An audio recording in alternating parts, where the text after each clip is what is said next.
제가 권사님들 기도도 그렇고 장님들 기도도 들어보면은 메시지 같아요.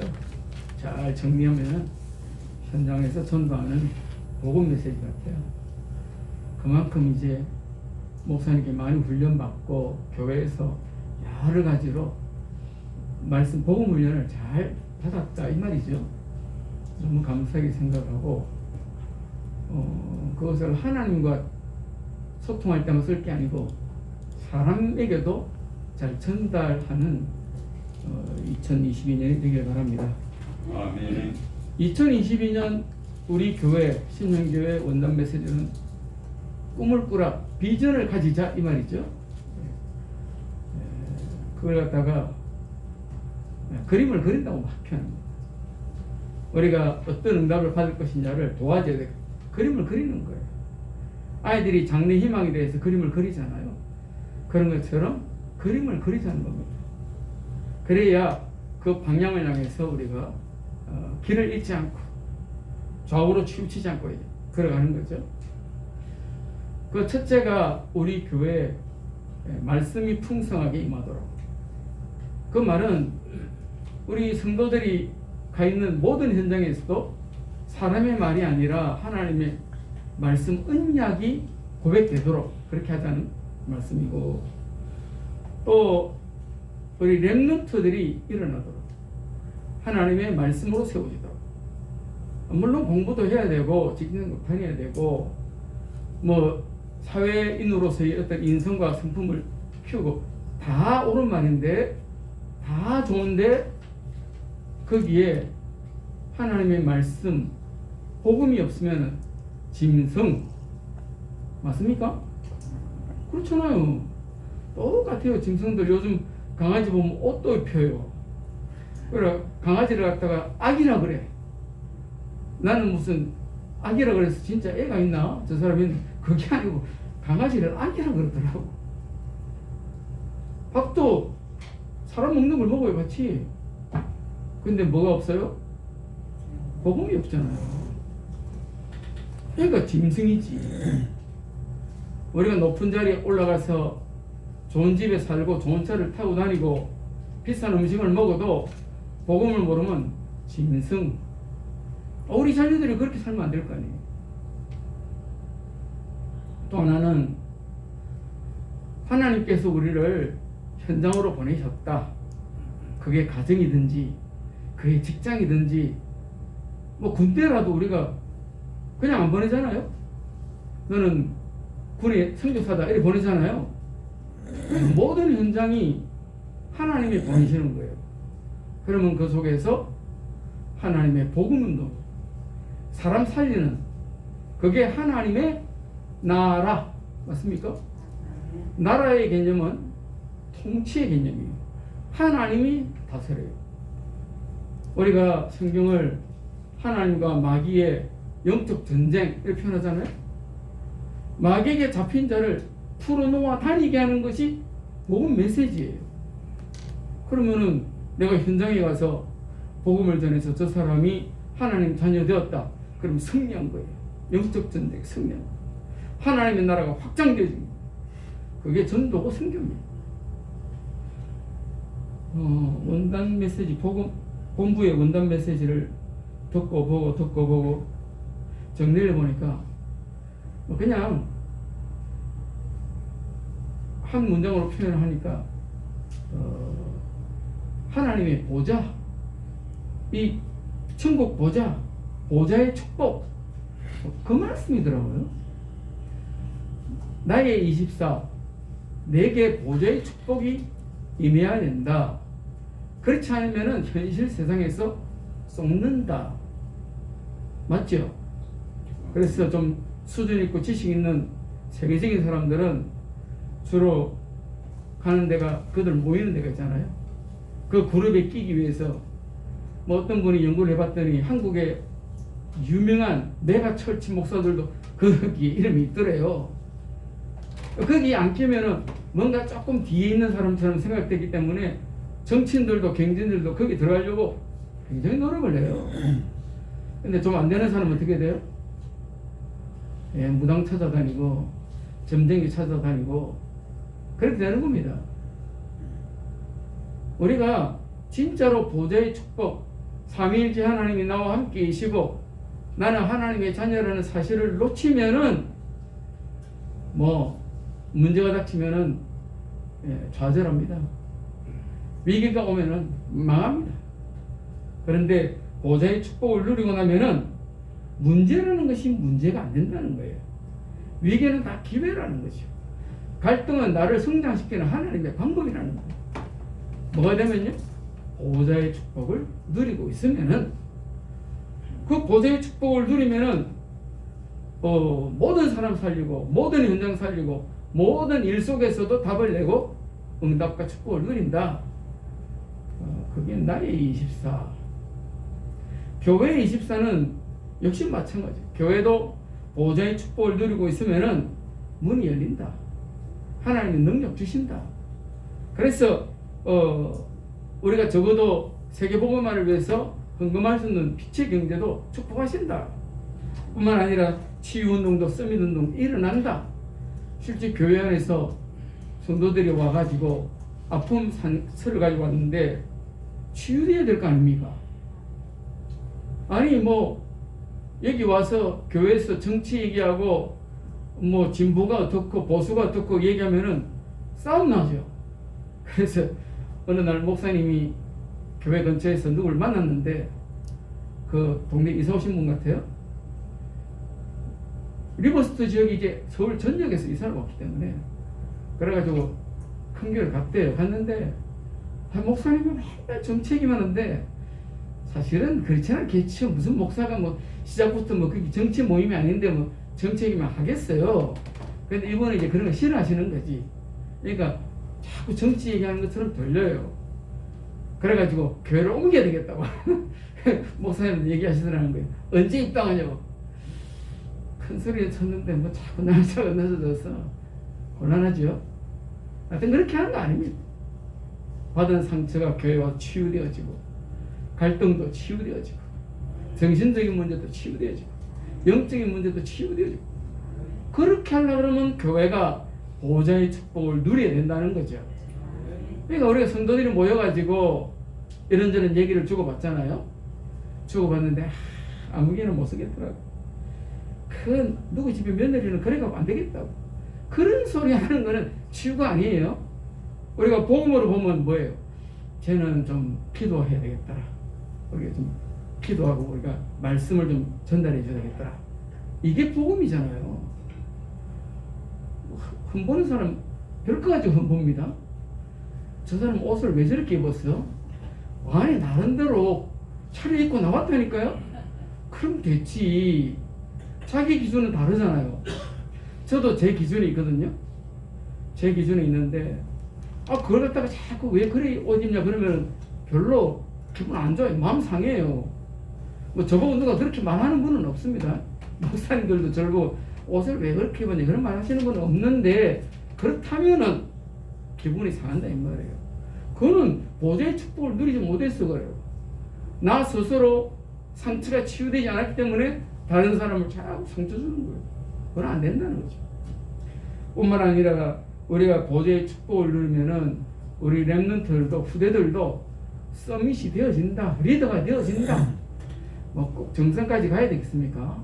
꼭 1등 안 하면 2등은 필요 없습니다. 그런 말 아니잖아요. 리더가 되어진다.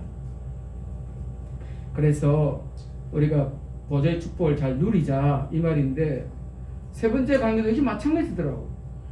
현장에서도 내가 보좌의 축복을 누리고 있으면은 그게 최고의 응답으로 나타난다. 그 응답을 계속 확인하기 위해서 아침에 일어나면 정식기도 해라. 점심에 낮에는 모든 문제를 놓고 무시기도 해라. 저녁에는 집중기도 해라. 뭐 메시지 흐름이 그렇더라고요. 여러분 보좌의 축복을 누리시길 바랍니다. 보좌의 축복을 누린다는 말이 무슨 말이에요? 그 하늘 보좌에 있는 축복이 저 멀리 있구나 이게 아니에요. 그렇죠? 그 축복이 내 안에 맞습니까? 네, 그걸 누리는 거예요. 내 안에. 그때 나는 뭐가 돼요? 하나님의 자녀. 제가 아주 인상 깊게 TV로도 나왔어요. 영화로 나오고. 그게 거지, 왕자와 거지 있잖아요. 거지 있던 애는 왕자의 옷을 입고 저거 왕이 돌아가셔서 지가 왕자리에 앉았어요. 앉아서 있으면서도 거지 노릇을 해요. 그래가지고 왕의 그 반지 옥새를 가지고 호두나 깨먹고 이렇게 있는 거예요. 이게 뭔지도 몰라. 근데요, 거지 옷을 입은 왕자는 생거지야. 먹을 것도 없어. 그런데 사람을 대하는 거 보면 왕자로 살아요. 그래서 그 좀 실패한 기사를 내가 너한테 기사 자기를 준다면서 무릎 꿇어라 해가지고 기사 자기도 주고. 아니, 거지 주제에 옷만 거지지 지는 왕자라는 거예요. 여러분, 오늘 내 형편이 좀 볼품이 없을 수 있잖아요. 뭔가 내가 잘 안 될 수도 있습니다. 그러나 잊지 말아야 돼요. 뭘요? 나는 하나님의 자녀예요. 하나님의 자녀하니까 아들, 딸, 난 아닌갑네. 그게 아니고 나는 하나님의 아들, 우리 사모님은 하나님의 딸. 그렇죠? 이걸 잊지 마라. 보좌의 축복을 잊지 마라. 이 말이 원단 메시지라고 저는 이해를 했습니다. 우리가 나를 잊어버리고 놓쳐버리고, 원단 메시지는 그렇게 표현했어요. 나를 잊어버리고 나를 놓쳐버리면은 세상에 쏙습니다. 이거 그렇잖아요. 야, 너 그러니까 안 되지. 야, 너 내 말대로 해봐. 그래서 쏙입니다. 야, 니는 무슨 예배는 무슨 예배. 야, 독서실에서 공부해야지. 너 친구 봐. 쏙입니다. 야, 너 뭐 흥금한다고 야, 그러지 말고 적금 부어. 적금 부리가 많이 되겠더라고. 사실은 그렇게 쏙는다니까요. 하나님의 축복을 누릴 수가 없어요. 내가 과거에는 어떤 모습이었든지 상관없습니다. 나는 지금 하나님의 자녀예요. 아멘. 나중이 아닙니다. 지금 하나님의 자녀입니다. 아멘. 내가 그 보좌의 축복을 날마다 누리면 되는데, 마태복음 28장 20절에 마태는 복음서를 정리하면서 맨 마지막 구절에 그렇게 우리에게 전달했습니다. 볼지어다 내가 세상 끝날까지 너희와 항상 함께 있으리라. 아멘. 그렇게 말씀하셨다. 마태는 그렇게 정리했어요. 눈에 예수님이 안 보이죠. 그러나 눈에 보이지 않게 우리와 항상 함께, 그게 보좌의 축복을 누리는 겁니다. 아멘. 하나님 자녀로 당당하게 사시길 바랍니다. 아멘. 어떤 분이 그렇게 글을 썼더라고요. 교수님인데, 야, 손흥민이 하고 이런 어떤 그하고 같이 앉아서 공부하면 되겠냐? 되겠어요? 안 되지요. 손흥민은 공 잘 차는 걸 연습시킨 거 아니에요. 원래 오른발 잡인데 왼발로도 골을 잘 넣도록 그렇게 저 아버지가 계속 훈련시킨 거 아니에요. 유럽 가니까 한쪽 발밖에 못 쓰거든. 유럽 애들은 양쪽 발 안 써요. 그런데 손흥민은 오른발로도 골을 넣고 왼발로도 골을 넣고, 그러니까 이야, 손흥민 잘한다는 거예요. 그러니까 똑같은 걸로 비교할 필요 없습니다. 중국의 복건성에 사는 사람들은요, 어릴 때부터 장사만 배웁니다. 그 동네 취직 안 해요. 장사만 배웁니다. 하다못해 바늘 장사라도 시작하지 남의 밑에 가서 월급 받는 안 합니다. 그 사람들이 동남아시아를 다 장악했어요. 동남아시아에 있는 중국계 기업들이 엄청 많고 중국 부자들이 엄청 많습니다. 필리핀에 가면은 큰 몰이 있어요. 무슨 몰이라고 그랬지? 엄청 큰 거 있었잖아요. 그 몰 회장은 중국 사람이에요. 복건성 사람들이 그 공산화 이후에 탈출해가지고 사는 거예요. 캄보디아니 태국 가보세요. 부자는 다 중국 사람이에요. 그 사람들은 공부로 성공한 거 아니에요. 공부가 전부는 아닙니다. 한국 사람은 옛날부터 장사하는 거는 천하다고 생각하고 공무원 내야 된다고 생각을 했어요. 그래서 공무원 시험에 목을 맸습니다. 그래가지고 과거에 합격 못하면 집안이 망하는 거예요. 아무리 양반 집안이라도 그 과거에 합격 못하면 망하는 거예요. 그래서 온몸과 뜻을 다해서 과거 시험만 공부합니다. 요즘 고시 공부하는 거 똑같아요. 어찌 뭐 그때나 지금이나 똑같은지 마음이 좀 답답해. 그거 아닌데 저도 인생 살아보니까 그게 아니더라고요. 공부 잘하는 친구들이 있거든요.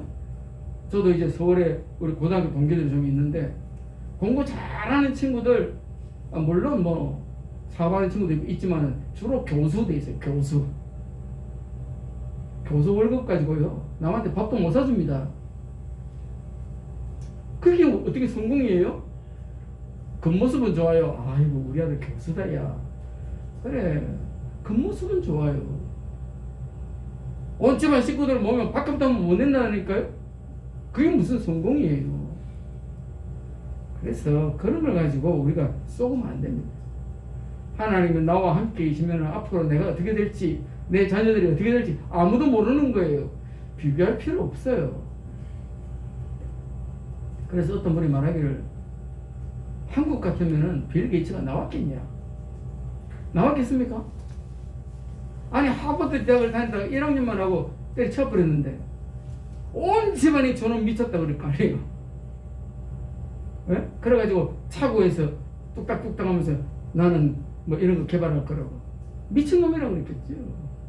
안 됩니다. 한국 같으면 우리가 마음을 바꿔야 됩니다. 생각을 바꿔야 됩니다. 하나님께서 이미 우리에게 복을 주셨어요. 아멘. 창조의 역사 속에서 하나하나 만들어 나가시면서 6째 날이에요. 6일째예요. 다른 거 다 만들고 24절 보니까 생물 만들고 가축도 만들고 짐승도 만들고 다 만들었어요. 25절 다 만들고 난 다음에 하나님이 보시니까 어떻다고요? 굿 좋았어요. 근데 멀었어요. 뭔가 빠졌어요. 뭐가 빠졌어요? 저와 여러분 같은 사람이 빠졌어요. 그래서 하나님 다시 일하십니다. 야, 이래 갖고 안 되니까 우리 형상을 따라서 우리 모양대로 사람을 만들자. 만들어 가지고 우리가 지금 만들어 놓은 물고기, 공중에 나는 새, 뭐 가축들, 온 땅의 모든 것을 다스리게 하자 해서 하나님이 형상대로 남자와 여자를 창조하셨다고 말합니다. 그리고는요 28절에 중요한 말씀이 나오죠. 하나님이 그들에게 뭘 주세요? 앞으로 주시겠다는 거 아닙니다. 약속은 이런 거 아닙니다. 현찰로 주신 거예요. 그러니까 실감 나죠? 예. 약속은 받는 거하고 현찰하고 다르잖아요. 현찰로 복을 주신 거예요. 그 복을 주시면서 뭐라 말씀하십니까? 하나님이 그들에게 창조주의 능력으로 말씀하시는 겁니다. 창조의 말씀이요. 생육하고 번성하여 땅에 충만하라. 땅을 정복하라. 바다의 물고기와 하늘의 새와 땅에 움직이는 모든 생물을 다스리라 하시니라. 아멘. 그리고는 맨 마지막에 보니까 31절에 하나님이 지으신 그 모든 것을 보시기에 very good 맞습니까? 아멘. 예, very very good. 그냥 굿이 아니라니까요. 하나님께서 사람을 창조하시고 저와 여러분을 창조하시고 난 다음에 어마어마한 축복을 주셨어요. 그 축복의 명령까지 다 포함해서 very good이에요. 아직 모자라는 애를 보고 very good이 아니에요. 그것을 다 완수할 때 온 땅에 창조한 하나님의 창조의 능력이 완성되는 거예요. 다이아몬드 반지 해준다고 해서 아니 약혼 결혼할 남자를 따라갔는데 지금 돈이 없으니까 다이아몬드는 다음에 하고 반지만 하자. 그게 다이아몬드 반지입니까? 아니죠. 그런 걸 다이아몬드 반지라고 안 그럽니다. 그냥 반지지. 하나님의 창조 역사에 있어서 사람이 사람의 역할을 제대로 못하면은 하나님의 창조도 안 되는 거예요. 그러니까 그만큼 우리가 사명이 있습니다. 그 사명을 완수하기 위해서 하나님이 엄청난 복을 주셨어요. 하나님께서 나와 함께 계시는, 그리고 내 삶의 매일매일 걸음을 인도하시는, 심지어 우리 호흡을 세시고 우리 심장의 고동을 다스리시는 그 하나님의 축복과 은혜 속에 누가 있어요? 내가 있는 거예요. 그렇죠? 나는 믿음이 없어서 아니고 우리 아내가 그건 겸손한 말이 아닙니다. 모르는 말이지. 나와 함께. 그러면은 우리 자식들 지 알아서 지가 받아야지. 그러면 그까지 내가 어떻게 받아서 줄 깁니까? 못 받아줍니다. 하나님과의 관계는 1대1이에요. 시편 68편 9절에 보니까 하나님이여 헛죽은 비를 보내사 주의 산업이 곰핍할 때에 경고케 하셨고, 우리 산업에도 하나님이 축복하신다고 말합니다. 그것이 무엇이든지 간에 시편 147편 13절에 보니까 저가 내 문빗장을 견고히 하시고 너의 가운데 자녀에게 복을 주셨습니다. 자녀들에게도 복을 주신다고 말합니다. 그 축복을 누리시길 바랍니다. 날마다 나와 함께 계시는 주님께서 내 자녀들에게도 내 가정에도 내 산업에도 축복하신다고 말합니다. 하나님께서 우리에게 주신 언약, 말씀의 약속이에요. 그 축복이 28절에 생육, 번성, 충만, 정복, 다스림. 간단하게 말하면 그런 단어인데, 생육은 하나님의 언약입니다. 결혼도 사실은 언약을 붙들고 하는 겁니다. 니하고 눈이 맞았다? 그래 결혼하는 거 아닙니다. 보통 그런 사람이 첫눈에 반했다 이런 표현하는데 참 후회를 많이 하더라고요. 그때 내가 눈이 삐었지, 내가 어쩌다가 그렇게 마음에 든다 그래가지고 금방 후회합니다. 언약을 따라 하는 것입니다. 그래서 출애굽 2장 1절에 보니까 레위 남자가 레위 여자에게 장가들었더니 이름 안 나와요. 거기서는 나중에 나오지만은 그때는 그냥 레위라고 말했어요. 그 레위라고 왜 말합니까? 언약을 표시하는 거예요. 언약을 가진 레위 사람이에요. 그 언약을 가진 여자와 결혼했다는 거예요. 우리 애들도 뭐 결혼을 해야 되겠지만 결혼할 자녀들이 많죠. 아니 언약 가진 사람이 없는데 어떡하냐. 언약의 사람으로 만들면 됩니다. 그렇잖아요. 언약의 사람으로. 그래서 예전에 그렇게 이제 했어요. 교회에서 목사님들이 결혼식 주례를 하는데 혼인 예배를 주례할 때는 조건이 있어요. 적어도 학습은 이상 받아야 된다. 그 말은 6개월 이상 교회 와서 훈련 받아야 된다 이 말이에요. 근데 중요한 말씀이죠. 근데 뭐 요즘 뭐 급하기도 하고 그냥 하죠. 그럴 때는 결혼 예배라고 말하지 않습니다. 그냥 결혼식 주례. 맞죠 목사님? 옛날에 무슨 그랬더라고요. 그냥 주례 쓰라는 거예요. 주례. 그냥 세상 결혼식 하는 것처럼 예배라고 말하지 않아요. 우리가 언약 속에서 언약을 붙들고 결혼하고 자녀를 낳는 것도 언약을 따라 낳고, 어떤 사람은 아예 안 낳겠다는 사람도 있고 하나만 낳겠다는 사람도 있고 그렇습니다. 하나님께서는 우리에게 생육하라고 말합니다. 그게 축복이에요. 애를 출산하고 양육하고 하나님의 축복이에요. 어쩌다 보니까 애를 낳고, 내가 우리 수민이한테는 조금 미안해요. 애랑이를 낳고 얼마 안 됐거든요. 채 2년이 안 됐는데 덜컥 애가 선거예요. 딸 둘인데 예전에 그런 때가 있습니다. 막 낙태를 시키는 그런 시대가 있었어요.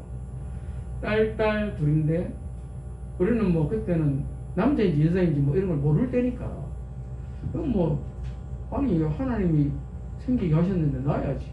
그래서 낳았는데 그게 신수민이에요. 너무 감사하죠. 감사하지만 수민한테 미안한 거예요.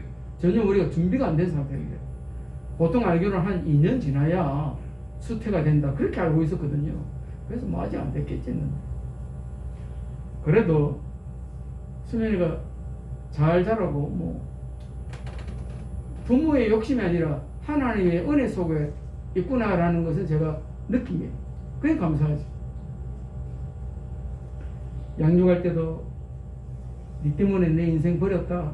엄마들 중에 그렇게 말하는 사람이 있습니다. 그거 아닙니다. 하나님께서 축복하신 거예요. 어떤 분은 내 새끼 내 마음대로 한다고 그러는데 아닙니다. 하나님이 허락하신 것입니다. 그러니까 생육한 것 엄청난 축복이에요. 번성은요, 내 자손들이, 내 아들이, 딸이 또 똑같은 생육을 해나가는 거예요. 그래서 많아지는 거예요. 그게 축복이죠. 충만은 이것이 생육하고 번성한 것이 온 땅의 가당을 충만이라고 말합니다. 그렇게 되시길 바랍니다. 제 모교에 제가 처음 신앙생활하는 그 목사님은 아주 재밌는 표현을 많이 써요. 그분이 표현하시기를 기도를 이렇게 하라는 거예요. 내 자식들이 온 세상을 매주 밟고 다니도록 기도해라. 매주 밟는 거 해봤습니까? 저는 좀 해봤거든요. 재밌어요. 어른들은 그게 일이지만은 조금만 할 때 애들은 재밌어요. 매주 콩 삶아가지고 좀 의기해야 되거든요. 그게 매주 밟는 거예요. 부담 없어요. 내 자식들이 전 세계를 매주 밟고 다니라. 얼마나 축복입니까? 그게 충만이에요. 그게 온 땅을 다스리는 축복이에요. 저도 우리 아이들이 그렇게 되기를 원해서 야 너는 유럽 가고 너는 미국 가고 너는 저 호주 가고 온 땅에 흩어져 있도록 저는 그렇게 기도했더랬습니다.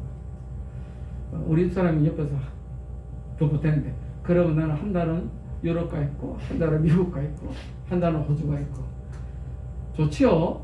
얼마나 좋아요. 저는 그렇게 되어져야 된다고 생각을 합니다. 좁은 땅에 다 모여가지고 서로 경쟁률 높일 이유는 없죠. 내 품에 다 끌고 있어야 되는 건 아니잖아요. 사람도 사실은 생육하고 번성하고 충만하게 됩니다. 짐승들도. 사람은 더 큰 축복이 있어요. 그게 뭡니까? 정복하는 거. 정복이라는 말이 무슨 뭐 짓밟는다 이런 뜻이 아닙니다. 정복은 모든 분야, 모든 현장, 모든 그것을 갖다가 관리하는 기술이에요. 다스림도 마찬가지잖아요. 모든 일들이 내 기도 속에 다 있는 거예요. 내 관할 속에 다 있는 거예요. 그 축복이 저와 여러분에게 특별한 축복으로 남아 있습니다. 아멘. 예수가 그리스도 되도록 현장에, 예수가 그리스도 되도록 모든 일 속에, 그게 다스림의 축복이에요. 이 축복을 성경에 누린 가문이 있습니다. 그게 아브라함의 가문입니다. 물론 뭐 다른 사람 없으니까 그 사람 이름 없겠지만은 성경에 모델로 나온 거는 그렇게 되어라는 겁니다. 그렇게 보고 따라가라는 겁니다. 아브라함이 복음의 가문을 세우는 거예요. 사실 자기 아버지는 성경의 기록에 의하면은 어떤 우상장사했던 사람이에요. 하나님 예배드리고 아니에요. 우상 요즘은 뭐 그런 거 잘 없습니다만은 그래도 지금도 저 양산 통도사 앞에 가면요 그런 그 자기들 성물이라고 그러면 뭐랍니까? 그거 파는 가게 많습니다. 물론 그 중에 교회 다니는 집사님도 계시긴 하지만은 많습니다. 거기에서 돈 버는 거예요. 근데 그 돈 버는 것이 굉장히 임금 많이 남는 장사입니다. 그래서 에베소 사람들에게 복음 전하니까 바울을 이 사람이 우리의 산업을 다 망하게 하는 사람이라고 자박하잖아요. 그만큼 한 도시를 영향 줄 만큼 그래요. 아브라함이 아버지가 그런 사람이에요. 그 속에서 아브라함은 하나님의 음성을 듣고 새롭게 시작합니다. 그래서 아버지 죽을 때까지 안 가는 거예요. 못 가는 거예요. 아버지 죽고 나니까 그때 믿음의 걸음을 옮기는 겁니다. 그때 하나님께서 아브라함에게 주신 말씀이 뭐냐? 창세기 12장 2절 3절을 보니까 내가 너로 큰 민족을 이루고 내게 복을 주어 내 이름을 창대케 하리니 너는 복의 근원이 될지라. 복의 근원이라는 말 알지요? 나 때문에 복 받는 거예요. 모든 사람들이. 심지어 나를 저주하면 그 사람 저주를 받아요. 나를 축복하면 저 사람 복을 받아요. 그러니까 나 때문에 다 복을 받는 거예요. 감사하죠. 그렇게 되지를 바랍니다. 아브라함은 그렇게 시작을 했어요. 창세기 18장 18절에 보니까 아브라함은 강대한 나라가 되고 천하 만민은 그를 인하여 복을 받게 될 것이라.